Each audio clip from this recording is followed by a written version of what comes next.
माता का हमें ईमेल आया है। अरे भैया कम से कम रत जग्गा खत्म होए के पहले आ गई लू। माता ने हमको।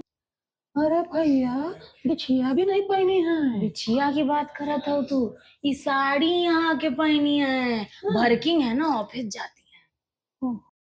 हाँ। अरे बच्ची चाय बना लो, बहुत बढ़िया। देखा चूड़ी उड़ी कुछो ना हो भैया हाथ में। जब तक पूजा पाठ में पायल चूड़ी सिंदूर श्रृंगार सारा ना हो, कौनो बात की पूजा है? क्या औरतें आजकल की चैटिंग अरे सेटिंग। चाची जी, का बच्ची? अरे वो प्रसादी तो लेते जाइए। तू बना ले हो प्रसादी? नहीं नहीं, वो जो कुक है ना हमारे, वो बनाए। नौकरानी? हाँ। ए भैया नौकरानी के हाथे प्रसादी दे मुंह हमके मदिया प्रसादी है प्रसाद साथ नौकरानी से बनाए का चीज है। ए भगवान हमारी श्रद्धा पूरी हो, लेकिन ये नौकरानी के हाथे प्रसादी हम ना खा पाई। चलत है हम। अरे चाची जी माता नमस्ते। रानी।